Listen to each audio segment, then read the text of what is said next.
I came across this video which I want to share and comment on. Just check this out.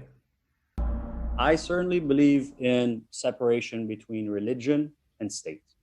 I believe that. My government believes that. I think that's the way to the future. Well, firstly, the statements that he has said are kufr. These are kufr statements that Allah subhanahu wa ta'ala has no jurisdiction over how man lives his life. Allah subhanahu wa ta'ala tells us in the Quran that, O you who believe, obey Allah, obey His Messenger, and obey those in authority amongst you. And if you differ, if you dispute in any matter, then refer to Allah and His Messenger. Also, Allah subhanahu wa ta'ala tells us that in this book, i.e. the Quran, is an explanation for everything. So Islam is comprehensive. It covers all aspects of life. In fact, it covers all relationships, whether it's the relationship between the individual and the Creator, the individual and themselves, and the individual and society. Allah subhanahu wa ta'ala has provided solutions, treatments on how to live your life in every aspect. So this statement here is a secular statement and is kufr. Let's check on further. I believe that. My government believes that. I think that's the way to the future. I've been in government for 20 years, HR, and I've never sat in a meeting where we had to debate policy and say, well, what does our religion say about what we should do on the energy front? Or, what does the Quran say on how we should do our infrastructure? That's not how it works. What we have to understand is, brothers and sisters, is in Islam, actions fall into categories. You could say 2, but you can extend that to 5. You have halal, you have haram.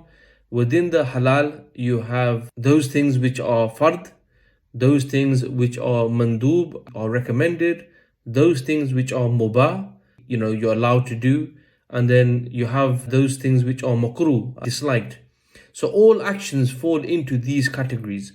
So when we're talking about interview styles and we're talking about infrastructure, the reality is a lot of these actions will fall into those things which are permissible and they're left to the experts to decide. This doesn't mean that Islam doesn't have an answer for these. We believe religion is a personal thing. If I want to pray in my house 5 times a day, 50 times a day, or 0 times a day, that's my business. That's not the business of the state.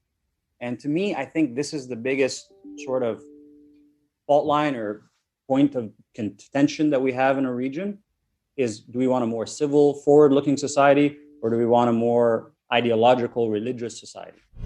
Well, the point at the end when he raises the question of whether the Middle East, whether the Muslims want to go down the secular route or go down the ideological route, i.e. religious route, this is the conflict that's ongoing at the moment.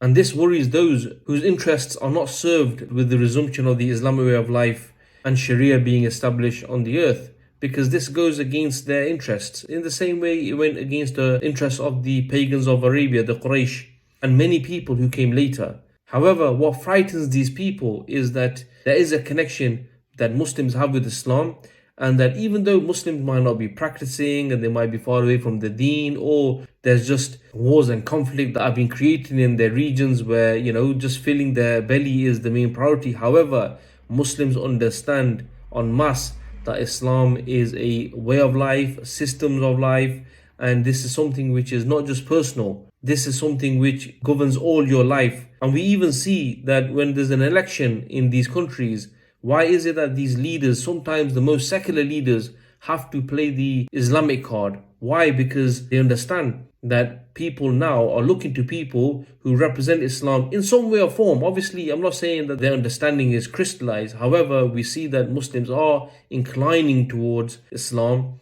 more than they are inclining towards secularism.